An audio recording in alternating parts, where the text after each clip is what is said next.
সবে কদরে কি আসলে ভাগ্য পরিবর্তন হয়? ভাগ্য পরিবর্তন করতে কি কি আমল করা দরকার? ভাইরা আবার লাইলাতুল কদরে মানুষের ভাগ্য লিপিবদ্ধ হয়। ভাগ্য লিপিবদ্ধ হওয়ার 4-5টা স্তর আছে, 4-5টা লেভেল আছে। বিভিন্ন লেভেলে লেভেলে মানুষের ভাগ্য নির্ধারণ হয়। মানুষের সৃষ্টির হাজারো বছর আগে, 50,000 বছর আগে আল্লাহ তাআলা মানুষের তাকদীর লিখেছেন। আর মাতৃগর্ভে থাকাকালীন সময় আরেকটা লেয়ারে লেখা হয়। এরপরে প্রত্যেক বছর লাইলাতুল কদরে আবার সেই চূড়ান্ত যেটা লেখা আছে এজমালি, ওইটারে বিস্তারিত লেখা হয় প্রতি বছর লাইলাতুল কদরে। কোরআন কারীমের সূরা দুখানে আল্লাহ বলেছেন, ইন্না আনজালনাহু ফী লাইলাতিন মুবারাকাহ ইন্না কুন্না মুনজিরিন ফীহা ইউফরাকু কুল্লু আমরিন হাকীম। আল্লাহ বলেছেন, আমি এই কোরআনকে নাজিল করেছি বরকতময় রাতে। কোরআন কোন রাতে নাজিল হয়েছে? সবে বরাতে না সবে কদরে? সবে কদরে।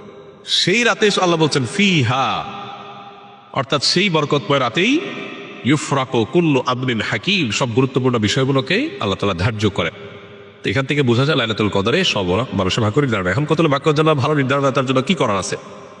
সবচেয়ে বড় করা হলো ঈমান এবং তাকওয়া অবলম্বন করা। আল্লাহ বলেছেন যে ওয়ালাউ আন্না আহলাল কুরআ আমানু ওয়াত্তাকাউ লাফাতাহনা আলাইহিম বারাকাতিম মিনাস সামা। কোন জনপদের মানুষ ঈমান আর তাকওয়া আনলে আল্লাহ তাআলা বলছেন আসমান থেকে বরকতের সব দুয়ারগুলো উন্মোচন করে দিবেন। আপনার ভাগ্যে ভালো কিছু লেখা হোক, চাইলে আপনাকে ঈমান আমলের চর্চায় এগিয়ে যেতে হবে। আমাদের দেশে মানুষ সব রাতে মসজিদে ভিড় করে, সারা বছর নামাজ কালামের খোঁজ খবর নেই, সব রাতে মসজিদে এসে ভিড় করছে কেন? ভাগ্যে যেন ভালো কিছু লেখা হোক। একজন চেয়ারম্যান সরকারের কাছ থেকে রিলিফ পাইছে বা জনগণকে বন্টন করার জন্য জিনিসপত্র পাইছে। তো চেয়ারম্যান সাহেবের পাতি যে সমস্ত নেতা আছে বা চেলা চামচা আছে, সহযোগী আছে, এরা ভাগ নিতে আসছে। এক চামচা নির্বাচনের আগেও ছিল না, পরেও ছিল না, ভোটের সময়ও ছিল না, পরেও ছিল না, কোনো কিছুতে নাই। এখন যখন সরকারি চাইলে এসে হাজির হয়ে গেছে, গমা এসে হাজির হয়ে গেছে, সে এসে ভাগ নিতে হাজির হয়ে গেছে। কি বলেন, এ পাবে ভাগে?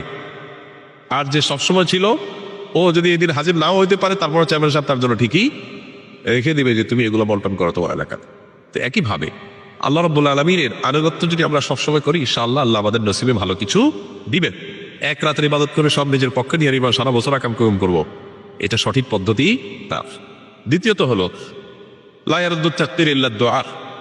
দোয়া এমন একটা হাতিয়ার যে আল্লাহ তাআলা তাকদীরের দুইটা পার্ট আছে, একটা গায়রে মুবরাম, একটা মুবরাম, একটা চূড়ান্ত, একটা অচূড়ান্ত। অচূড়ান্ত তো আমাদের দৃষ্টিতে, আল্লাহ দৃষ্টিতে সেটাও চূড়ান্ত। আল্লাহ জানেন যে আমরা সেটাকেও দোয়া করে পরিবর্তন করাই নিব। তো দোয়ার মাধ্যমে ওই তাকদীর পর্যন্ত আল্লাহ পরিবর্তন করেন। এই জন্য বিশেষ করে দোয়া করতে হবে, লাইলাতুল কদর হোক অন্য সময়, ইনশাআল্লাহ আল্লাহ তাআলা ভাগ্যে ভালো কিছু দান করবেন।